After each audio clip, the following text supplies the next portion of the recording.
مثلاً آقا کریم صلی اللہ علیہ وآلہ وسلم کی بارگاہ اقدس میں جب خصائل خیر پیش کیے گئے تو سرکار نے فرمایا خصال الخیر ثلاثمائۃ وستون خصلہ، جو خیر کی خصلتیں ہیں، جو اچھی خوبیاں ہیں یا حسن اخلاق کی جو چیزیں ہیں وہ 360 ہیں۔ کتنی ہیں؟ ان میں سے ایک بھی رب نے کسی کو دے دی تو وہ کسی ایک خوبی پر ہی ساری زندگی ڈٹ کے عمل کرتا رہا اور وہ ایک خوبی کو ہی اس نے زندہ کر دیا تو وہ ایک ہی اسے جنت میں لے جانے میں کافی ہو جائے گی۔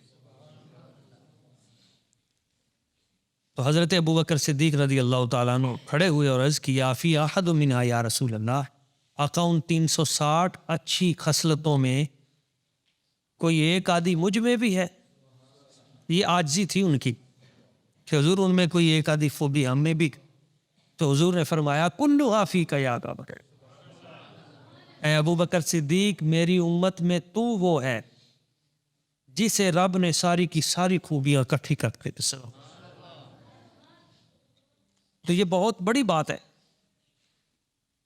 لیکن ان تمام خوبیوں میں سے آج ہم جس ایک وصف پہ بات کر رہے ہیں وہ وصف اللہ اپنے نیک بندوں کو عطا کرتا ہے، وہ خوبی ہم میں بھی ہونی چاہیے۔ بچوں کو خاص طور پہ یہ تربیتی چونکہ سیشن بھی ہوتا ہے، وہ خوبی ہے جذبہ ایثار۔ جذبہ ایثار یعنی ایثار کہتے ہیں بندے کو اس چیز کی ضرورت ہو مگر ضرورت کے باوجود وہ خود صبر کر لے اور وہ دوسرے کو دے دے، اس کو کہتے ہیں ایثار کرنا۔ یہ بڑی پیاری خوبی ہے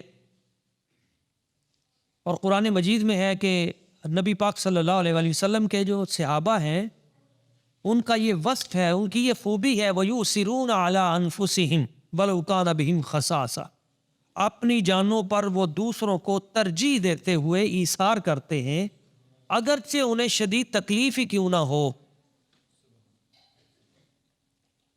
تو یہ جذبہ ایثار جب کسی قوم میں آ جاتا ہے تو اللہ تعالیٰ اس قوم کو عروج عطا کر دیتا ہے۔ بڑی سمجھنے والی بات ہے، کسی بھی قوم میں جب جذبہ ایثار آ جاتا ہے اللہ تعالیٰ اس قوم کو عروج عطا کر دیتا ہے۔ صحابہ کرام میں یہ جذبہ ایثار اتنا زیادہ تھا کہ حالت جنگ میں ایک صحابی رسول جو ہیں وہ تڑپ رہے ہیں اور کہہ رہے ہیں العطش، پیاس پیاس، زخموں سے چور چور ہے۔ تو پانی پلانے والا دوڑ کے قریب آتا ہے، جب پانی پلانے لگتا ہے تو آواز آتی ہے العطش، کسی اور کی آواز آتی، تو وہ کہتا ہے مجھے بعد میں پلانا، پہلے اس کو پلا۔ اب اس کو اس وقت ضرورت تھی مگر اپنی ضرورت کو صبر کر لیا، دوسرے کو بھی اس کو پہلے پلاؤ۔ جب وہاں تک وہ پہنچا تو آگے سے آواز آئی، اس نے کہا نہیں پہلے اس کو پلاؤ، آگے سے آواز آئی اس کو پلاؤ، تو 7 بندوں تک وہ پہنچا۔ ایک روایت میں 3، ایک روایت میں 7 بندوں تک وہ پانی پلانے والا پہنچا۔ جب 7ویں پہ پہنچا تو وہ دم توڑ چکا تھا، شہید ہو چکا تھا۔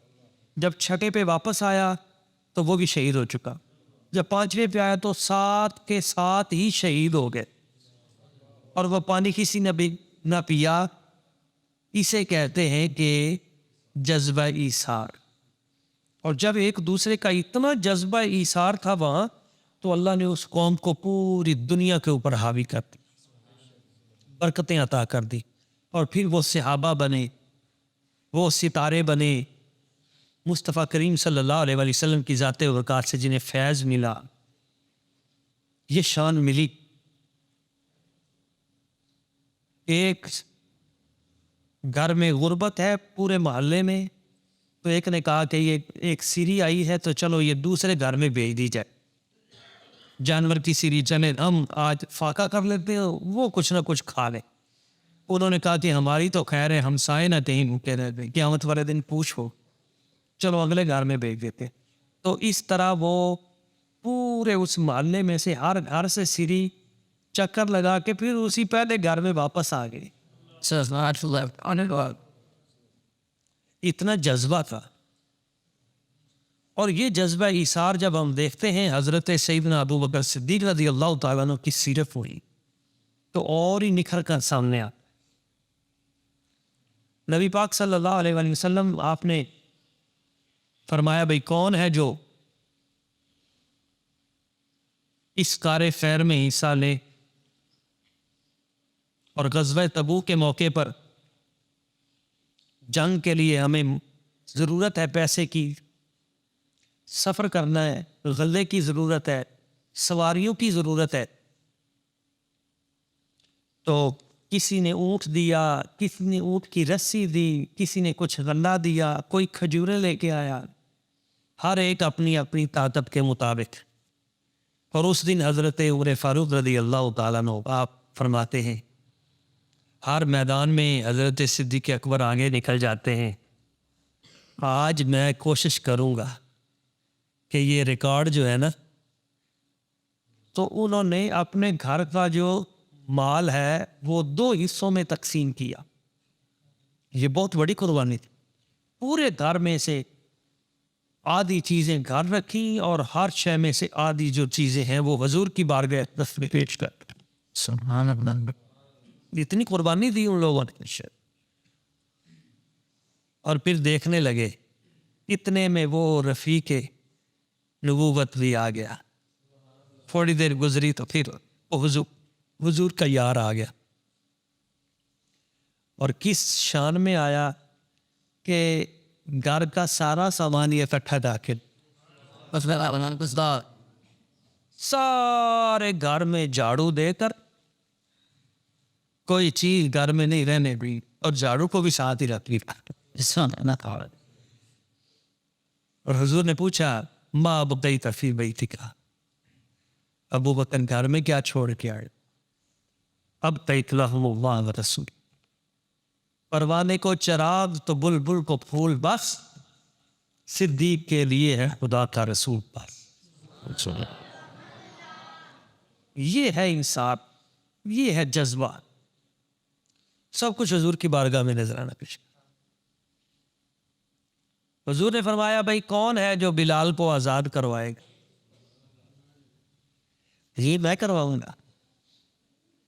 بلال کے سینے پہ روزانہ پتھر امیہ رکھ دیتا، نیچے جلتے ہوئے کوئلے، تکلیفیں، مگر آپ کی زبان سے اللہ کریم کا نام نکلتا، اللہ احد اللہ۔ کہا کون ہے جو اس کو رہا کروائے گا؟ اتنے ظلم کی چکی میں پیس رہا ہے میرا بلال۔ صدیق اکبر کہ حضور یہ کام میں کروں، تاکہ ایسے کرنا ابو بکر صدیق، آدھے پیسے میرے ہوں گے آدھے تیرے۔ حضرت سیدنا بلال رضی اللہ تعالیٰ نے بھی کتنے خوش قسمت ہے جن کے لیے آدھے پیسے حضور دے رہے، اس کو رہا کرواؤ بھائی، آدھے پیسے میرے ہوں گے آدھے تیرے ہوں گے۔ صدیق اکبر کی آنکھوں سے آنسو نکل آئے، عرض کی حضور آدھے میرے آدھے آپ کے، یہ تو تب ہونا جب میرے ہو، میرا تو ہے ہی کچھ نہیں، میرا تو حضور ہے ہی کچھ نہیں، یہ سارے ہی آپ کے ہی ہیں، میرے نہیں ہے، میرا حصہ ہے ہی کوئی نہیں، یہ صرف آپ کی طرف سے ہی ہو گیا حضور۔ ہائے، اور پھر جا کے آزاد کروایا۔ اشرا مبشرہ 10 صحابہ ہیں نا، 10۔ ویسے تو ہمارا عقیدہ ہے کہ ہر صحابی رسول ہی جنتی ہے، لیکن 10 وہ ہیں جن کو حضور نے سرعام ٹکٹ عطا کی۔ حضرت بلال کے ساتھ اور کتنے غلام ہیں جو آپ نے آزاد کیے ہوئے۔ حضرت بلال نے ایک دن یہ بات بھی کر دی تھی، جب مکہ فتح ہوا نا تو خانہ کعبہ کی چھت پہ سرکار نے کس کو کہا خانہ کعبہ کی چھت پہ چڑھ کے اذان دو؟ حضرت بلال۔ جب آپ خانہ کعبہ کی چھت پہ چڑھ کر آپ نے اذان دی تو نیچے ایک شخص نے طنز کرتے ہوئے کہہ دیا، مکہ فتح ہوا تھا، پورا سین حرم بھرا ہوا تھا، اس نے ایسے کہہ دیا کہ این شیوخ العرب، وہ عرب کے بڑے بڑے بابے شیوخ کہاں ہیں؟ آج یہ غلام زادہ خانہ کعبے کی چھت پہ چڑھ گیا ہے، یہ تو عربوں کی وراثت تھی، یہ تو عربوں کا دین تھا، خانہ کعبے کی چھت پہ ایک غلام، ان کی کیا حیثیت تھی؟ اس کے ذہن میں تو وہی تھا۔ تو ساتھ اس نے کہہ دیا آج ابو بکر کہاں ہے رضی اللہ تعالیٰ، کیونکہ وہ جانتے تھے کہ یہ شان والا تو سیدنا ابو بکر صدیق، حضرت عمر فاروق، حضرت عثمان غنی، حضرت مولا علی شریف خدا۔ تو جب کہا ابو بکر کہاں ہے، تو حضرت بلال اس خانہ کعبے کی چھت پہ کھڑے کھڑے آپ نے رخ ادھر کیا اور کہا اسکت، خاموش ہو جا، کیا کہہ رہا ہے؟ انما انا حسنۃ من حسنات ابی بکر، خبردار تجھے نہیں پتا میں حضرت ابو بکر صدیق کی کروڑوں نیکیوں میں سے ایک نیکی، صدیق اکبر کی کروڑوں نیکیاں، ان میں سے ایک نیکی کا نام بلال حبشی ہے۔ ایثار کر رہے ہیں، جذبہ ایثار، قربانی۔ حضور فرماتے ہیں مسجد کی ضرورت ہے مدینہ طیبہ میں، مسجد نبوی، وہ ساری زمین مسجد نبوی کی اس دور میں سب سے پہلے جس نے اپنی جیب سے ادائیگی کی، خرید کر دی، اس سخی کا نام حضرت ابو بکر صدیق۔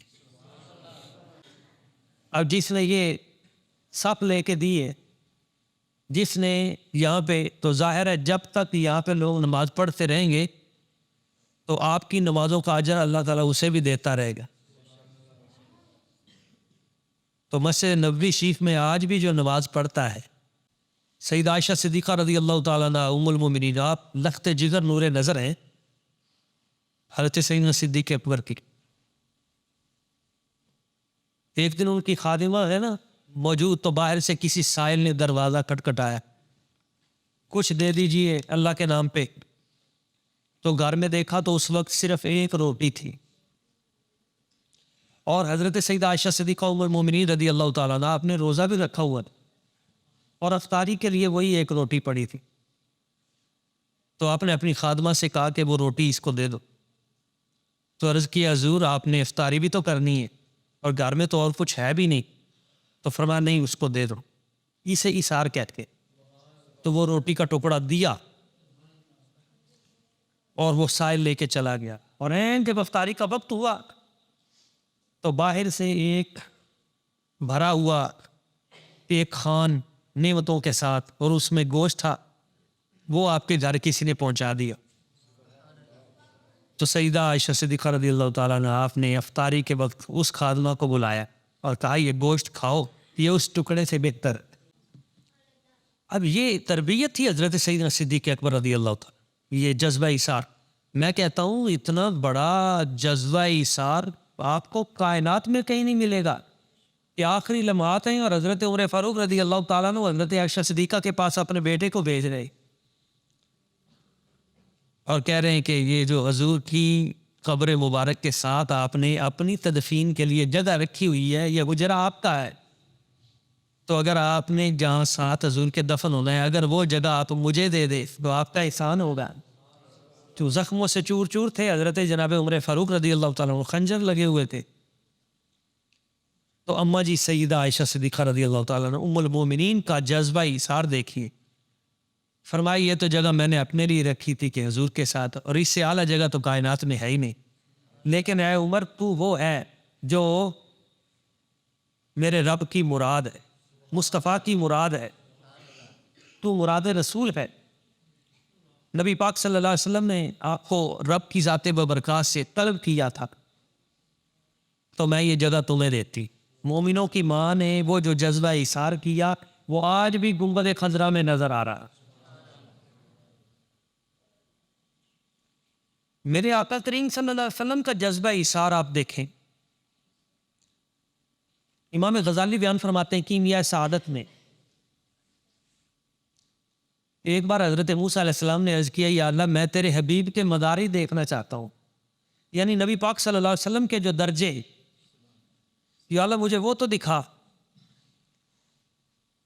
اللہ کریم نے فرمایا اچھا پیارے موسیٰ تو میرے حبیب کے درجے دیکھنا چاہتا ہے، ادھر دیکھو، حضور کے درجوں میں سے ایک درجہ، اس کی ایک ادنا صورت تمہیں دکھاتا ہوں۔ تو موسیٰ علیہ السلام نے جب اس درجے کی طرف دیکھا، حضور کی اس مقام معرفت کی طرف، اس درجے کی طرف، تو اس کی وجاہت اتنی تھی کہ حضرت موسیٰ علیہ السلام جو ہے نا، آپ مدہوش ہو، ایک خاص کیفیت میں چلے۔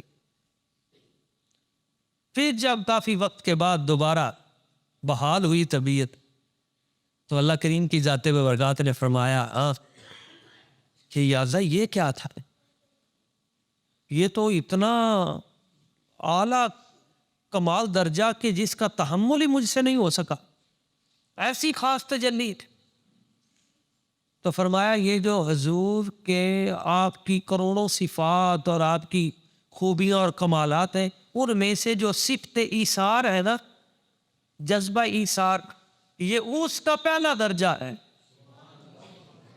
سبحان اللہ، جذبہ ایثار کا پہلا درجہ جس کا تحمل حضرت موسیٰ علیہ السلام نہ کر سکے۔ تو پھر اللہ کریم نے فرمایا پیارے موسیٰ، جو بھی اپنی ضرورت کے ہوتے ہوئے بھی زندگی میں ایک مرتبہ ایثار کر دے، یعنی اس چیز کی اسے ضرورت تھی اس وقت شدید، مگر پھر بھی وہ ایثار کرتے ہوئے اپنی ضرورت کو صبر کے ساتھ روک کر دوسرے کو وہ چیز دے دیتا ہے، تو مجھے حیا آتی ہے کہ میں اس سے سوال و جواب کروں۔ میں اس سے سوال و جواب نہیں کروں گا، اس کا مواخذہ نہیں کروں گا، بغیر حساب کے اسے جنت عطا کر۔ جو زندگی میں ایک بار ایسا کرے، تو جو روزانہ کرے، بار بار کرے۔ اور یہ آپ جذبہ ایثار جو ہے نا، اس کے لیے ضروری نہیں ہے کہ آپ کروڑوں روپے کے مالک ہو۔ دیکھیں آپ سفر کر رہے ہیں بس میں، ایک بزرگ چڑھتا ہے بس کے اوپر، تو آپ دیکھتے ہیں کہ اب سیٹ نہیں ہے، آپ اپنی سیٹ سے کھڑے ہو کر اس بزرگ کو بٹھا دیتے ہیں، یہی جذبہ ایثار ہے۔ سمجھ آئی بات؟ آپ راستے میں جا رہے ہیں، آپ دیکھتے ہیں کہ یہ باقی معذور ہے، بیچارہ مجبور ہے، تو اس معذور کو میں سڑک پار کروا دوں، یہ پیدل جا رہا ہے، بڑی بری کیفیت میں ہے، اور اس نے ہاتھ دینا بھی اچھا نہیں سمجھا، تو چلو میں اس کو بٹھا کر اڈے تک چھوڑ دوں۔ یہ اس کی کیفیت یہ ہے کہ اس نے یہاں سے فورٹ آباد جانا ہے 52 لگت، اور اس کی جیب سے پتہ چل رہا ہے کچھ بھی نہیں اس کے پاس، تو چلو میں اس کو تھوڑا سا کرایہ دے دوں۔ اس کی ضرورت کو پورا کر دینا، اپنی ضرورت ہوتے ہوئے بھی۔ بینک میں آپ جاتے ہیں، لائن لگی ہوئی ہے، آپ دیکھتے ہیں کہ ایک معذور آدمی ہے، ایک مجبور آدمی ہے، یا کوئی بی بی ہے، یا کوئی ایسا، تو آپ کہتے ہیں چلو اپنی جگہ پہ میں اس کو کھڑا کر کے۔ ابھی آپ دیکھتے ہیں کہ کتنی بری صورتحال ہے، یہ آٹے کے لیے لوگ دھکے کھا رہے ہیں، مہنگائی اتنی زیادہ ہو گئی ہے، گندم جو ہے یہ 5000 سے زیادہ مہنگی ہو چکی ہے فی من۔ ایسی صورتحال میں تو اس میں ہمیں چاہیے کچھ لوگوں کے لیے گنجائش، کچھ جذبہ ایثار،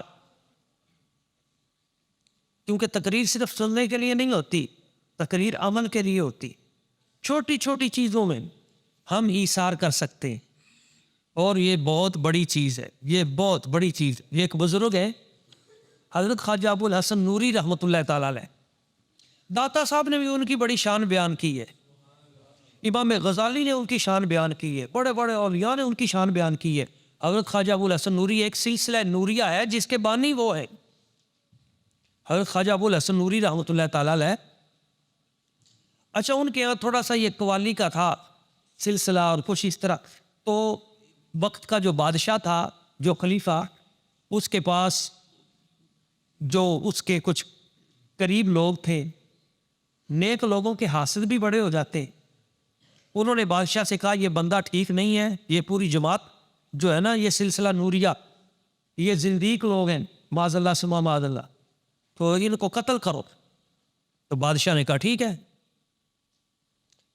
داتا صاحب لکھتے ہیں کہ وہ بلا لیا ان کو، وہ پوری جماعت بلا لی، بلا کے بادشاہ وقت نے کہا بھائی تمہارے اوپر فتویٰ ہے اور میرا قاضی یہ کہتا ہے کہ تم زندیق لوگ ہو، تو میرا فیصلہ ہے کہ میں اپنے ملک میں زندیقوں کو برداشت نہیں کروں گا، اور جو اس قسم کے گستاخ ہیں میں ان کو برداشت نہیں کروں گا، بس ان کا علاج ہے ان کو قتل کیا جائے۔ ٹھیک ہے، لائن میں کھڑے ہو جاؤ۔ تو وہ سارے جو صوفی تھے ان کو لائن میں کھڑا کر دیا۔ اب جو حضرت اکرام تھے جن کی باری پہلے تھی، تو سب سے پہلے ان کی گردن جو ہے وہ رکھی گئی کہ اس جگہ پہ تم اپنی گردن رکھو تاکہ جلاد جو ہے نا وہ تلوار مارے۔ تو اس کی گردن رکھ کے جب جلاد تلوار مارنے لگا تو حضرت ابو الحسن نوری جو تھے ان کی باری پیچھے تھی، تو یہ دوڑ کے آئے اور انہوں نے اس کو اٹھا کر نا وہاں اپنی گردن رکھ دی، بھئی پہلے میری۔ تو جو جلاد تھا نا اس نے کہا بھئی یہ تجھے کیا ہو گیا بھائی، اللہ کے بندے، وہ تو گردن رکھ کے یہ یہاں کوئی ریوڑیاں تھوڑی بٹ رہی ہیں یا کوئی لنگر چل رہا ہے تو اپنی گردن رکھ رہا ہے، ابھی تلوار چلے گی گردن تیری اڑ جائے گی، جسم سے جدا ہو جائے گی، تم نے کیا کیا ہے؟ اس نے کہا دیکھیں میں نے ساری زندگی ایثار پہ پہرا دیا ہے۔ آپ کو ایک اور بھی بات بتاؤ، ہر ولی جو ہوتا ہے نا، ہر ولی، یہ جو اخلاق حسنہ ہے نا، خوبیاں جو 360، ان میں سے ہر ولی کسی نہ کسی ایک خوبی پہ نا خاص طور پہ کمال کر دیتا ہے، کسی نہ کسی ایک پہ وہ پہرا دیتا ہے کمال درجے کا۔ تو حضرت خواجہ ابو الحسن نوری کے اندر جو وصف تھا نا وہ تھا جذبہ ایثار کا۔ انہوں نے کہا میں نے ساری زندگی اسی پہ بات کی ہے، اسی پہ پہرا دیا ہے، اپنی خانقاہ پہ اسی کو رائج کیا ہے۔ تو میں نے اس وقت سوچا کہ اس وقت میں اس بندے کے ساتھ کیسے ایثار کر سکتا ہوں، تو میرے پاس اور تو کچھ تھا نہیں، ایک وقت ہی تھا، وقت جسے میں ایثار کر سکتا تھا۔ وقت کیسے؟ میں نے چاہا کہ اس بندے کو تھوڑا سا موقع اور دے دوں، یہ ذکر اور کر لے اور میں چلا جاؤں دنیا سے۔ میں یہ جانتا ہوں، آپ فرمانے لگے میں یہ جانتا ہوں کہ یہ جو لمحات ہیں، یہاں کا ایک لمحہ مرنے کے بعد کے کروڑوں گھنٹوں سے افضل ہے۔ یہ بھی یاد رکھیں آپ بھی، یہ جو ہم زندہ ہے نا، سانس چل رہی ہے، یہ اس دنیا میں ہمارا ایک لمحہ یہ مرنے کے بعد کے کروڑوں سالوں سے افضل ہے۔ ہمارے بعد لوگوں کو بڑی جلدی ہوتی ہے مرنے کی، کچھ دعا بھی کرتے ہیں کہ اللہ جلدی چوک لے، بہت برے حال نے۔ اللہ کے بندو، یہ ایک لمحہ جو ہے نا اس زندگی کا، یہ کروڑوں سالوں سے افضل ہے۔ کیوں؟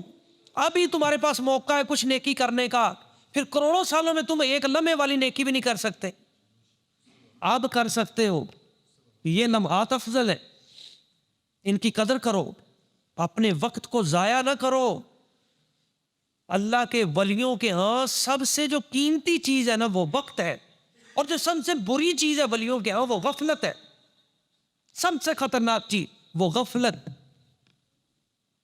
جو دم غافل سو دم کافر، سلطان العارفین فرماتے ہیں جو لمحہ غفلت میں گزرا ایسے ہے جیسے کفر میں گزرا۔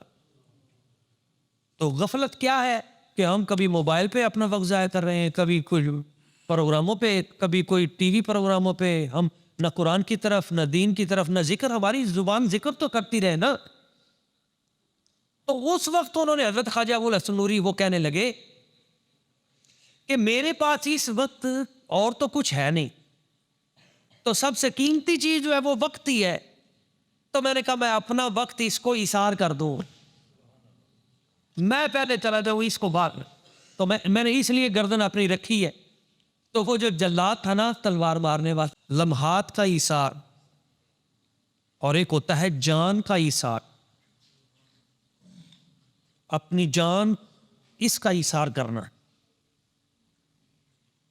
جب کسی کو بلڈ کی ضرورت ہوتی ہے کوئی ایسی ایمرجنسی ہو، اس وقت دوسرے کا خیال رکھنا، کسی کو کسی اور عضو کی ضرورت ہے ایثار کرنا، کسی غریب کو ایسی صورتحال میں قرضے کی ضرورت ہے اس وقت ایثار کرنا، کسی کو کسی اور لوگوں کی ضرورتوں کا خیال رکھنا، ایک دوسرے کے ساتھ تعاون کرنا اور اپنی ضرورت ہوتے ہوئے بھی دوسرے کے لیے گنجائش نکالنا۔ اب دیکھیں نبی کریم صلی اللہ علیہ وآلہ وسلم حضور ہجرت کے لیے نکل رہے، ہجرت کے لیے نکلتے ہوئے سرکار نے اپنے بستر پر جس ہستی کا انتخاب کیا اس کا نام ہے حضرت مولا علی شیر خدا کا رسول۔ اب کفار کیا کر رہے تھے کہ یہ جو بستر ہے اس پہ ہم نے حملہ کرنا ہے، تلواریں چلانی ہیں، معاذ اللہ میں شہید کر دینا ہے۔ تو سرکار نے اپنے بستر پہ کس کو سلایا؟ اب مولا علی شیر خدا نے کتنا بڑا ایثار کیا کہ حضور کو وہاں سے رخصت کر کے تلواروں کے سائے میں خود لیٹ گئے۔ اسے کہتے ہیں ایثار، جانی ایثار، اپنی جان پیش کر دی۔ امام غزالی فرماتے ہیں اللہ کریم نے جبریل اور میکائیل، حضرت جبریل علیہ السلام، حضرت میکائیل علیہ السلام، ان دونوں سے کہا ذرا دیکھو میرے آقا کریم صلی اللہ علیہ وآلہ وسلم، نبی پاک صلی اللہ علیہ وسلم حضور کی شان کیا ہے؟ اللہ کریم نے فرمایا اے جبریل، اے میکائیل، تم دیکھو کہ یہ جو حضور کا غلام ہے حضرت مولا علی شیر خدا کرم اللہ وجہ کریم، اس نے کتنا بڑا ایثار کیا ہے، اپنی جان حضور کی جگہ پہ رکھ دی اور سرکار کو بھیج دیا۔ اللہ پاک نے فرمایا جبریل، اے میکائیل، اب تم دونوں اپنی زندگی دوسرے کو دے دو، تم دونوں آپس میں فیصلہ کرو کہ تم دونوں میں سے ایک کی روح ابھی قبض کر لیتے ہیں اور اس کی جتنی زندگی ہے وہ دوسرے کو دے دیتے ہیں۔ تو ذرا آپس میں فیصلہ کرو پھر پہلے کس کو ہم اپنے قرب میں بلائیں، کس کی وفات پہلے ہو۔ اب حضرت جبریل امین اور حضرت میکائیل علیہ السلام دونوں آپس میں بات کرنے لگے اور کہنے لگے کہ آپ چند دن اور ٹھہر گئے، آپ چند دن۔ تو اس طرح آپس میں بات کرتے ہوئے جب سوچ کے آخر میں نتیجہ نکلا تو دونوں کی خواہش یہ تھی کہ میں کچھ دن رہ لوں۔ دونوں کا نتیجہ یہ تھا کہ میں کچھ دن رہ لوں۔ تو اللہ کریم نے فرمایا اے میرے پیارے فرشتوں، دیکھو بھی میرے حبیب کے یار کیسے، یہ دیکھو، یہ ہے چیز دیکھنے والی۔ اب فرمایا تم دونوں چلو، بس میں نے دیکھنا تھا دیکھ لیا، پتا تو تھا پہلے ہی، لیکن فرمایا اب تم دونوں جاؤ، میرے حبیب کے یاروں جیسا کوئی یار نہیں۔ اب تم دونوں کی ڈیوٹی ہے کہ دائیں بائیں حضرت علی کے کھڑے ہو جاؤ اور ساری رات علی مرتضیٰ شیر خدا کی ذات پہ پہرا دے اور دشمنوں کی طرف سے کوئی تلوار آپ تک نہ پہنچنے پائے۔ کیوں؟ اس لیے کہ اس نے اپنی جان مصطفیٰ کی ذات پہ ایثار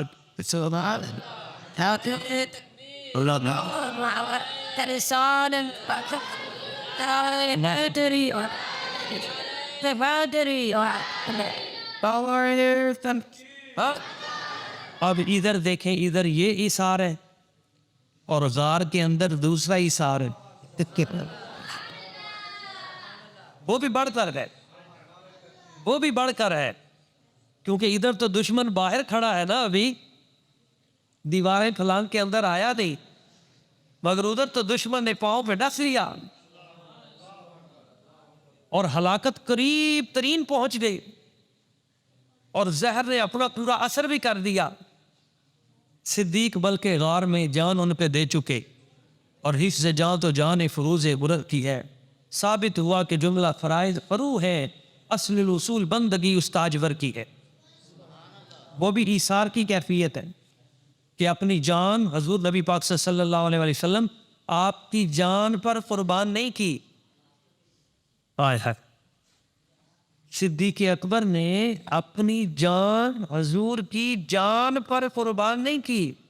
غار ثور میں صدیق اکبر نے اپنی جان حضور کے آرام پر قربان کی. اب بات سمجھ میں آئی؟ حضور کے آرام پر قربان کی. میرے آقا کریم صلی اللہ علیہ وسلم کے لیے اپنی جان کا نذرانہ اس طرح پیش کرنا اور صحابہ کرام رضوان اللہ تعالی اجمعین کا ایک ایک مرحلے میں اور پھر مواخات مدینہ کے موقع پہ صحابہ کرام کا جو جذبہ ایثار ہے اس میں ہمارے لیے سیکھنے کی بڑی چیزیں ہیں. آج جو ہمارے ہاں معاشی حالات ابتر ہو چکے ہیں ان سے نکلنے کی بہترین صورت یہ ہے کہ ہم ایک دوسرے سے محبت کریں، دوسرے فرد کو اپنا سمجھیں. حضرت خواجہ نظام الدین اولیاء رحمۃ اللہ تعالی آپ سے کسی نے پوچھا حضور دنیا کی تلخیوں کا علاج کیا ہے؟ تو آپ نے فرمایا محبت. پوچھنے والے نے پوچھا حضور اگر تلخیاں بڑھ جائیں تو فرمایا محبت کی مقدار بڑھا دے.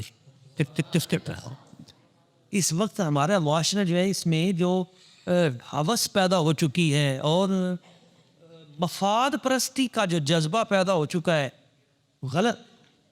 مفاد کیا ہے کہ میں اپنا گھر جو ہے وہ بچا لوں باقی پوری دنیا تباہ ہو جائے. میں اپنا گھر بچا لوں باقی پوری دنیا تباہ ہو جائے. میں کسی طریقے سے ذخیرہ اندوزی کر کے اپنا ریٹ بڑھا کے کون جیسے جس مرضی عالم میں چلی جائے. یعنی ہم کہتے ہیں نا کہ حکومت جو ہے وہ حکومت کا تو ستیہ ناش ہے ہی، وہ تو لوٹنے والے اکٹھے ہو چکے ہیں اور دونوں ہاتھوں سے اس ملک کو لوٹ رہے ہیں اور لوٹ کے باہر فرار ہو رہے ہیں. اور لیکن جہاں جہاں جس بندے کا بس چل رہا ہے سب کی میں بات نہیں کرتا مگر محدود کچھ لوگ جن کی وجہ سے ابھی یہ ملک بچا ہوا ہے. اس کے علاوہ آپ غور سے دیکھیں گے تو ہمارے اخلاق بہت زیادہ گرتے جا رہے ہیں. اخلاقی طور پہ ہم تباہی کی طرف جا رہے ہیں کہ ہم دوسرے مسلمان بھائی کو بھائی سمجھ نہیں رہے، بلکہ جو سگے بھائی ہیں ان کو بھی بھائی نہیں سمجھ رہے. اور دولت کی ہرس اور ہوس اتنی ہمارے دماغ پہ چڑھ چکی ہے کہ ہم صرف اپنا ذاتی مفاد دیکھ رہے ہیں کہ مجھے کس چیز میں بچت ہے. اللہ کے بندو، سیدہ عائشہ صدیقہ رضی اللہ تعالیٰ عنہ سے میرے سرکار نے ایک جملہ ارشاد فرمایا تھا، کروڑ باتوں کی ایک بات. جانور ذبح کیا اور گوشت جو ہے وہ فرمایا اس کو تقسیم کرو. سیدہ عائشہ صدیقہ رضی اللہ تعالیٰ عنہ ام المومنین، آپ سے بعد میں سرکار نے پوچھا کیا بنا؟ تو عرض کیا حضور یہ بچ گیا، تھوڑا سا گوشت جو ہے نا باقی تقسیم کیا. تو عرض کیا حضور یہ اتنا بچ گیا ہے. تو حضور نے فرمایا نہیں یہ نہیں بچا، جو تقسیم کر دیا ہے وہ بچ گیا. یہ ہے وہ بات، جو تقسیم کیا ہے وہ بچا ہے، جو بچا لیا ہے یہ نہیں بچا. جو رب کی بارگاہ میں آپ نے پہنچا دیا خیر کا یہ سلسلہ کر کے نیکی کے رستے پہ لگا کے بھائی اصل یہ بچا ہے، باقی نہیں. اور ایثار کے الٹ کیا چیز ہے جس کی وجہ سے ساری تباہی ہے معاشرے کی؟ تو وہ ایک تو فساد ہے، یعنی یہ جس کی میں بات کر رہا ہوں مفاد پرستی، اور دوسرا بخل. بخل حضور نے فرمایا اگر کوئی بندہ بڑی نمازیں پڑھے، بڑے روزے رکھے ہو، بہت کچھ، مگر وہ بخیل ہو، کنجوس ہو، وہ جنت میں نہیں جائے گا. اب کنجوس کا کیا مطلب ہے؟ ایک شخص ہے جس کے پاس اس کی ضرورت کی چیز ہی اتنی ہے، شدید کم، بھائی اس کے لیے تو کچھ گنجائش بنے گی. اگر ایک آدمی کے پاس اللہ نے اسے صاحب ثروت بنایا ہے، دولت دی ہے، اسے برکت دی ہے اس کو، مگر اس کے باوجود وہ دیکھتا ہے کہ اس بندے کو اس چیز کی ضرورت ہے، اس بندے کو اس چیز کی ضرورت ہے، یہ بیچارہ مر جائے گا، مگر وہ اپنی دولت بچا کے بیٹھا ہوا ہے، کنجوس ہے، یہ روٹی بھی نہیں دیتا اس کو، اور عبادت بھی بڑی کرتا ہے، لمبے لمبے سجدے کرتا ہے، آج بھی بڑے کرتا ہے، کوئی کام نہیں دے گی اسے وہ نماز، وہ لمبے لمبے سجدے، وہ آج نہیں، اگر آپ دوسرے کا خیال نہیں کرتے وہ یہ ساری کی ساری دولت ایسے ضائع ہی ہو جائے گی۔ امام غزالی اس کا حل بیان کرتے ہیں، آپ فرماتے ہیں بخل کو نکالیے، اور یہ بخل تب نکلے گا جب اللہ کی ذات پہ توکل ہوگا کہ میرا رب ہے۔ بندے کو بخل ہوتا ہے نا اس لیے کہ میرے بچے کدھر جائیں گے، میرے بچے، سب سے زیادہ بخل کی وجہ یہی ہوتی ہے، اگر کسی کے بچے نہیں ہیں تو وہ کہتا ہے چلو میں تو بانٹ دوں، مگر بعد وہ لوگ ہوتے ہیں ان کے اوپر بھی بخل سوار ہوتا ہے، لیکن جس کے پاس بچے بھی نہیں ہیں اس کو تو کرنا چاہیے۔ اب جس کے پاس بچے ہیں اس کو بھی اللہ کی ذات پہ توکل کرنا چاہیے۔ کیا صدیق اکبر نے اپنا سارے کا سارا سامان دے دیا؟ کیا صدیق اکبر بعد میں غریب ہو گئے تھے؟ مدینہ طیبہ میں رب نے کتنی برکتیں ان کو دی، کتنی خیر عطا کی۔ تو بھائی توکل کیجئے، توکل کس پہ؟ اللہ کی ذات پہ۔ اور بہت سارے لوگ ایسے بھی ہیں میری نظر میں، آپ بھی دیکھتے ہیں کہ ان کے ماں باپ نے ان کے لیے بڑا پیسہ جوڑا، مگر انہوں نے سارے کا سارا نشے میں ضائع کر دیا، کیسوں میں ضائع کر دیا، اجاڑ دیا۔ پیچھے راز کیا ہے؟ اللہ کا خوف نہیں تھا، اللہ کی ذات پہ توکل نہیں تھا۔ توکل ضروری ہے۔ ایک بات کر کے میں گفتگو سمیٹتا ہوں، صدیق اکبر کو رب کی ذات پہ توکل تھا۔ توکل اپنائیے، اللہ کی ذات پہ یقین کیجئے، حالات جتنے بھی برے ہو رب کی ذات پہ یقین کرے، رب ان حالات سے نکال دیتا ہے، یقین اس پہ رکھیں تھوڑا سا۔ ایک بڑی عظیم ہستی ہیں حضرت شیخ ابو حمزہ خراسانی رحمۃ اللہ تعالی علیہ، داتا صاحب نے بھی ان کا بڑا ذکر بیان کیا ہے کشف المحجوب شریف پہ، امام غزالی بیان کرتے ہیں، بڑے بڑے ائمہ نے ان کو بیان کیا ہے، شیخ ابو حمزہ خراسانی رحمۃ اللہ تعالی علیہ۔ جیسے میں نے کہا نا کہ ہر صوفی کے اندر ایک خاص وصف ہوتا ہے جو اسپیشلٹی ہوتی، اس طرح حضرت ابو حمزہ خراسانی کی جو اسپیشلٹی تھی وہ تھا توکل، بس اس پہ توکل کر لیں، اور اتنا زیادہ تھا بھئی آپ سوچ نہیں سکتے۔ سفر پہ نکلے تو ان کی جو ہمشیرہ تھی انہوں نے ان کی جیب میں 1 دینار ڈال دیا کہ رستے میں کام آئے گا، تو انہوں نے رستے میں جاتے ہوئے وہ دینار بھی پھینک دیا کہ کہا میرا دل بار بار اس کی طرف جاتا ہے کہ یہ مجھے بچائے گا، اس کو بھی پھینک دیا، کہا نہیں اللہ کی ذات پہ یقین ہو، بس اللہ کی ذات پہ توکل ہو، توکل کا یہ اعلیٰ درجہ۔ اچھا ہوا کیا بھائی؟ بڑی دلچسپ بات ہے اور بڑی حیران کن اور بڑی سبق والی بات ہے۔ سفر پہ جا رہے ہیں، ایک جگہ ایسی آئی جس کا انہیں اندازہ نہیں تھا، تو وہاں پہ کنواں تھا، اندھا کنواں بہت گہرا، تو پتہ نہ چلا اس میں گر گئے۔ جب اس کنویں میں گرے، گہرا کنواں تھا، اب گر گئے تو سوچنے لگے اب میں کیا کروں؟ اگر میں آواز دے کر بلاؤں کہ مجھے بچاؤ تو میں نے اللہ پہ تو توکل نہیں کیا۔ اب بات سمجھ میں آئی؟ میں نے تو بندوں پہ توکل کیا، تو یہ تو بات صحیح نہیں ہے، توحید کے منافی ہے یہ بات، تو میں نہیں کسی کو کہوں گا، جو مرضی ہو جائے۔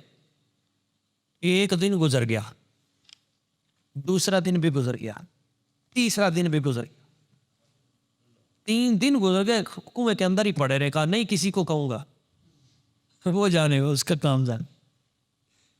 جب چوتھا دن آیا نا، یار کچھ توکل ہمیں کرنا چاہیے، ہم بڑے کاڑے پڑ جاتے ہیں، بڑی جلدی کرتے ہیں، آئے مال آئے مال، اللہ کی ذات پہ توکل کریں۔